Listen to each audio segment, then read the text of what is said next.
Class में हम लोगों ने अर्थ के आधार पर शब्द भेद में विलोम, पर्यायवाची एवं अनेकार्थी शब्द पढ़ा था। तो बच्चों आइए चलिए हम लोग आज श्रुति सम भिन्नार्थक शब्द पढ़ते हैं।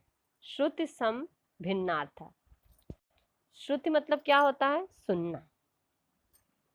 सुनना और सम का अर्थ है समान, मतलब सुनने में समान रहे परंतु क्या रहे? अर्थ जो है उसका भिन्न रहे। श्रुति सम सुनने में समान और परंतु भिन्न रहे, वो श्रुति सम भिन्नार्थक शब्द कहलाते हैं। इस प्रकार श्रुति सम भिन्नात्मक शब्द जो है संपूर्ण पद का अर्थ हुआ सुनने में समान तथा अर्थ में भिन्न। कुछ ऐसे शब्द जैसे होते हैं सुनने में समान होते हैं, जैसे कौन से शब्द हैं? अली। देखिए मात्रा यहाँ पे अंतर है। कुछ ऐसे शब्द दिए गए हैं अली और अली। अली का अर्थ होता है सखी और अली का अर्थ होता है भंवरा। दोनों में सुनने में अली अली अगर जल्दी से बोला जाए तो दोनों एक ही जैसे लगेंगे, परंतु अर्थ दोनों के भिन्न है। उसी तरह अचल अचला। अचल मतलब पर्वत और अचला मतलब पृथ्वी। उपयुक्त उपर्युक्त। उपयुक्त मतलब उचित अर्थ हुआ और उपर्युक्त का ऊपर कहा गया, जो ऊपर लिखा गया या ऊपर कहा गया। अन्याय मतलब अनुचित, जहां न्याय ना हो। और अन्यान मतलब दूसरे। अन्यान मतलब अन्य, दूसरों के लिए। उसी तरह कुल मतलब वंश होता है और कुल मतलब किनारा। मात्रा का भेद है। शब्द सुनने में समान लगते हैं और अर्थ उसके भिन्न व्यक्त हो रहे हैं। काट लकड़ी और काट काटना। अंदर भीतर अंतर भेद। अचार नींबू आम जो अचार हम खाते हैं, और आचार मतलब व्यवहार। अवध समय और अवधि अवध की बोली। उपकार भला करना, अपकार बुरा करना। क्रम सिलसिला, कर्म काम। ग्रह नक्षत्र ग्रह बोलते हैं और गृह घर को बोलते हैं। गुरु आचार और गुर मतलब उपाय। चिता मृत व्यक्ति को जलाने के लिए जो चुनकर लकड़ी रखी जाती है उसे चिता कहते हैं। और चिंता मतलब चिंता में कोई हो, सोच में हो। निधन मतलब मृत, निर्धन मतलब गरीब। इसी तरह बच्चों सारे शब्द दिए हुए हैं जो सुनने में समान लग रहे हैं परंतु इसके अर्थ भिन्न हैं। इसको आप लोग पढ़ेंगे और कम से कम 15 शब्द अपनी कॉपी में लिखेंगे और उसको एग्जाम के लिए तैयार करेंगे।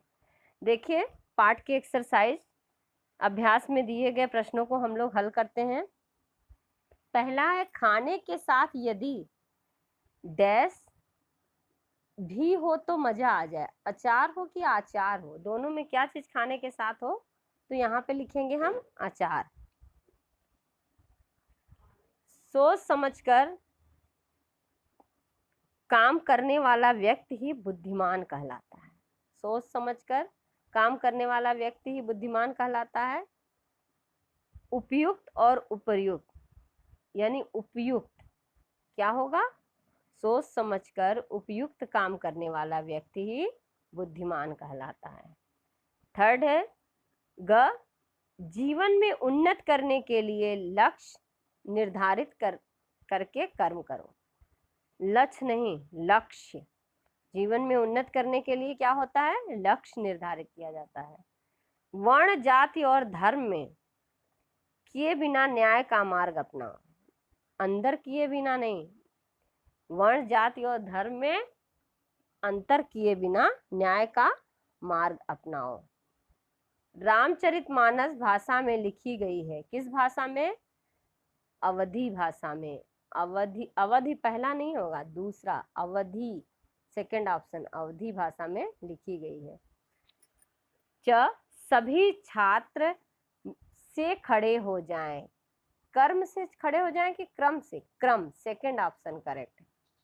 6 सभी लोग मिलकर कार्य करे तो उन्नत समय, संग मिलकर, संग मतलब साथ में मिलकर, संग, पहला ऑप्शन सही है। देश को स्वतंत्र कराने के लिए शूरवीरों ने प्राण दिए, शूर, पहला ऑप्शन शूर।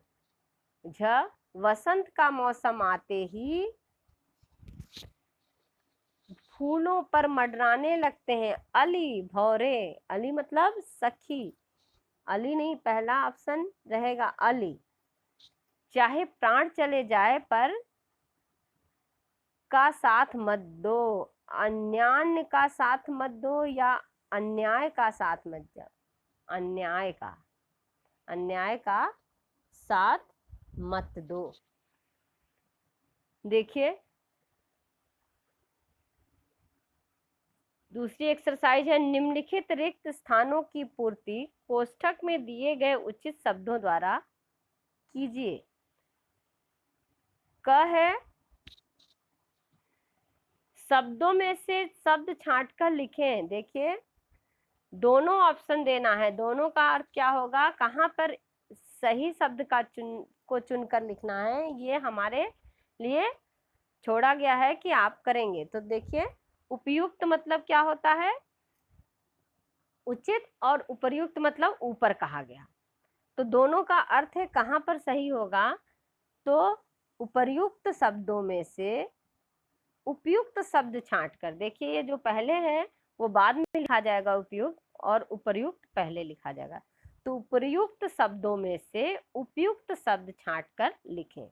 दूसरा है, मुझे विश्वास है कि वह आम ही लाया होगा, मुझे विश्वास है कि वह, मुझे पक्का पक्का विश्वास है कि वह पक्का आम ही लाया होगा। ग भी तभी साथ देती है जब समय पर काम करें। नियत, नियत और नियत, तो नियत भी तभी साथ देती है जब हम नियत समय पर काम करें। नियत, नियत और नियत, तो नियति मतलब भाग्य होता है और नियत मतलब निश्चित। तो पहले हम क्या लिखेंगे, नियति, पहले नियत यहाँ लिखा है, देखिए पहले नियत भी तभी साथ देती है जब हम नियत समय पर कार्य करें। घ व्यक्ति इतना था कि पिता के होने पर कफन का जुगाड़ भी न कर सका, व्यक्ति इतना निर्धन था कि पिता के निधन पर कफन का जुगाड़ भी न कर सका। बाहर बैठो या अंदर, अंदर देखिए अंदर क्या अंतर पड़ता है। तो बच्चों ये अभ्यास के प्रश्न में ये रिक्त स्थान की पूर्ति जो है हम लोग कंप्लीट कर लिए हैं। अब देखिए दूसरा क्या है, वाक्यांश के लिए एक शब्द, इसको हम अनेक शब्दों के स्थान पर आने वाले एक शब्द जो लिखे जाते हैं उसको बोलते हैं। अनेक शब्दों के स्थान पर एक शब्द या वाक्यांश के लिए एक शब्द। अपने भाव को कम से कम शब्दों में प्रकट करने से भाषा के भाव में वृद्धि होती है। कम से कम शब्दों में अपने हम भाव को प्रकट करते हैं तो क्या होता है कि भाषा के भाव में वृद्धि होती है। तो देखिए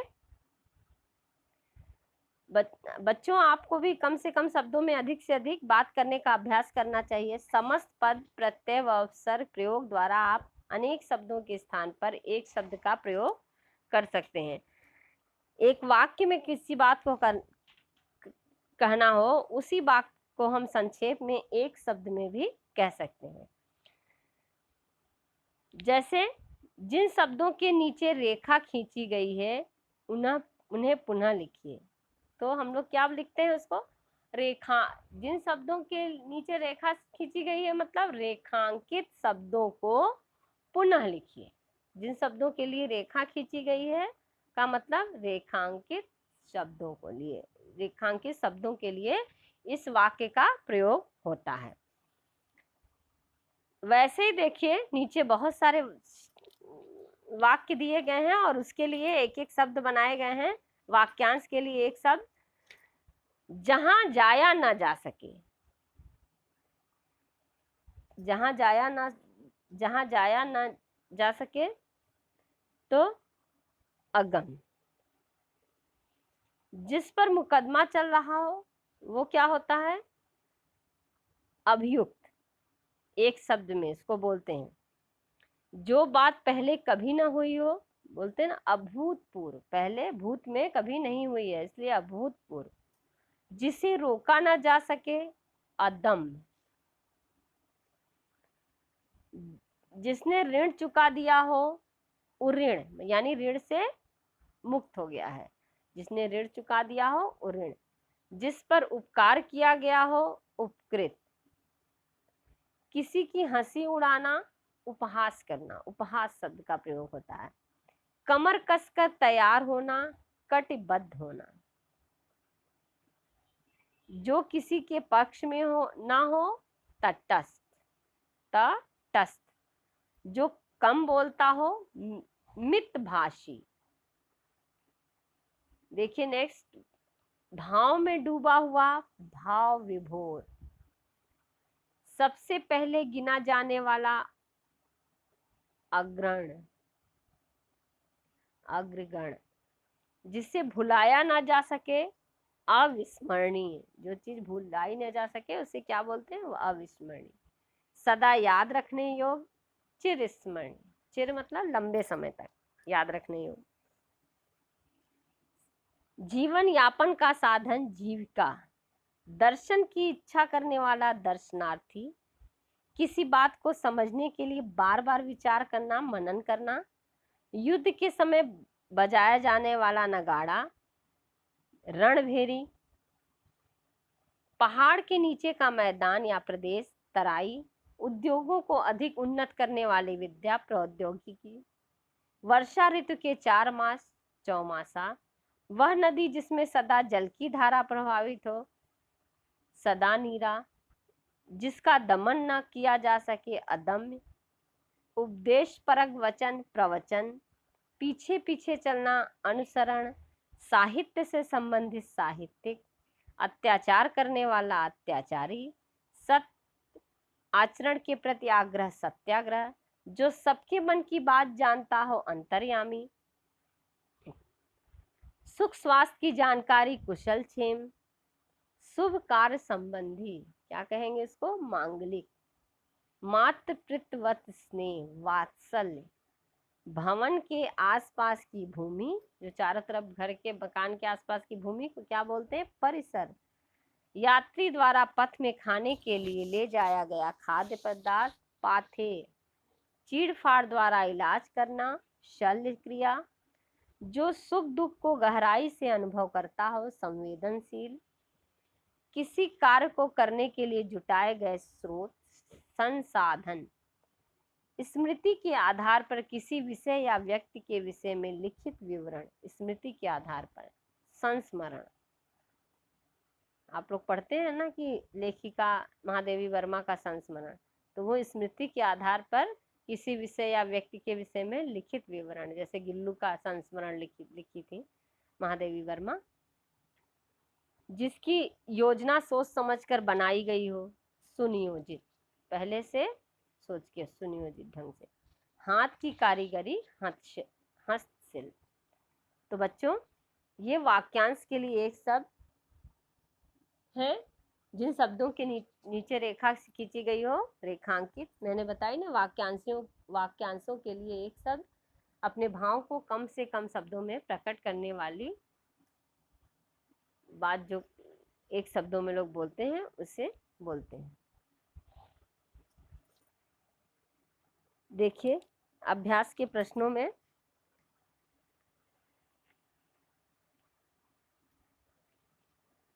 पहला है, न्यायालय में जिस पर मुकदमा चल रहा था उसे प्रतिदिन कटघरे में खड़ा कर दिया जाता था।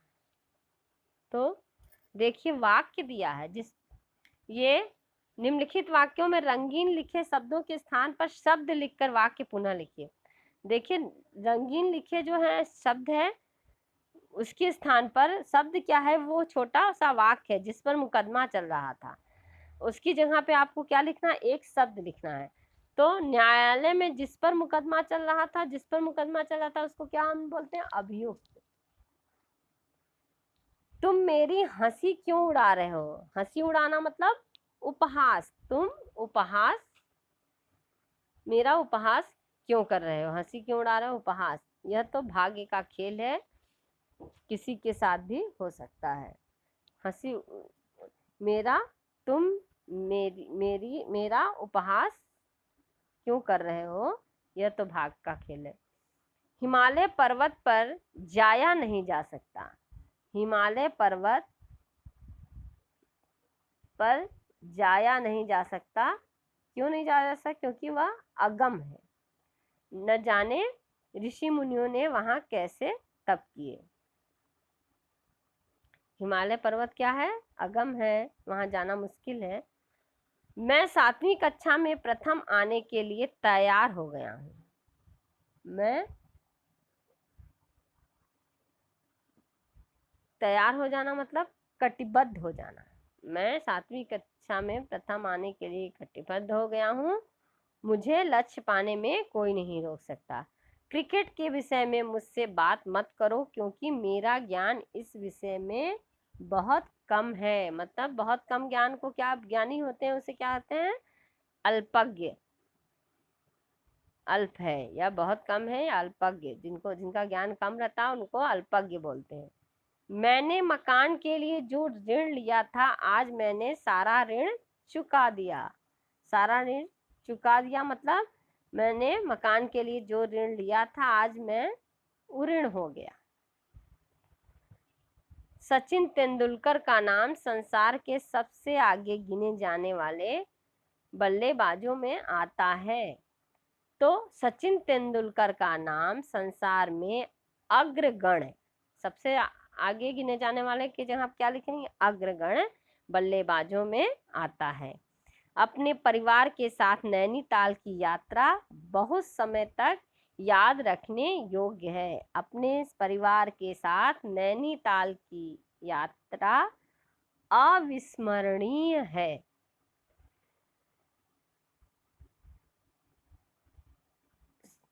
सॉरी, बहुत समय तक याद रखने योग्य है मतलब चिर स्मरणीय, चिर स्मरणीय है, लंबे समय तक याद रखने का योग्य मतलब क्या होता है कि जिसे लंबे समय तक याद रखा जाए वो चिर स्मरणीय उसको कहते हैं, अविस्मरणीय जिसे भुलाया ना जा सके होता है।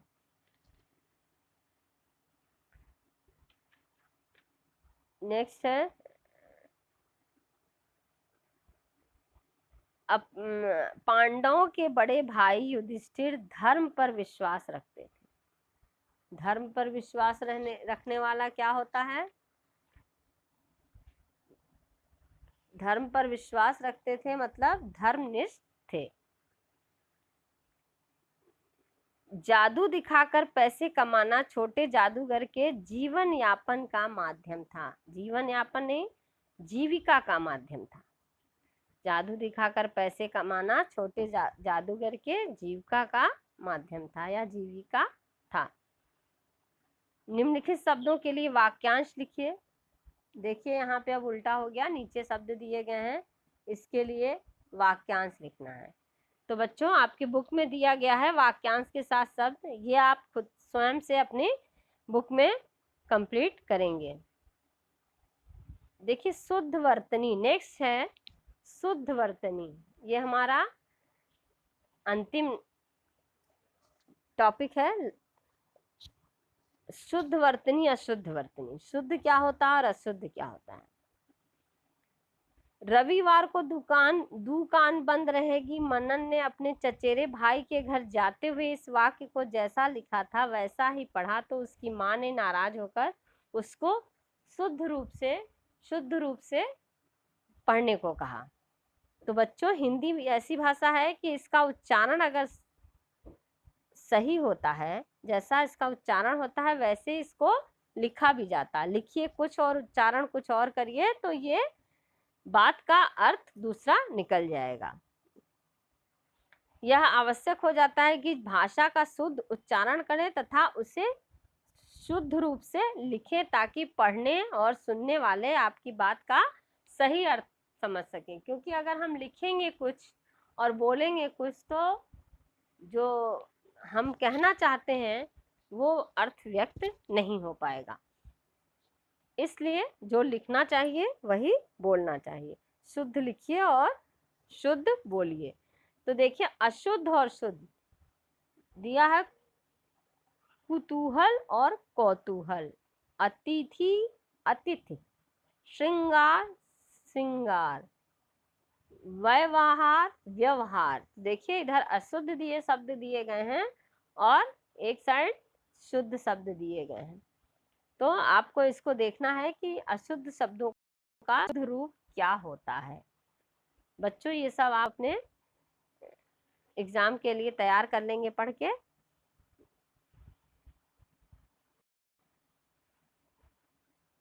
बाकी आज हम ये पाठ समाप्त हो गया है। पाठ में दिए गए जो प्रश्न हैं उनके उत्तर मैं आपको LFS गीडा ऑनलाइन पर दे दूंगी। इसको आप अपने कॉपी में लिखेंगे। धन्यवाद।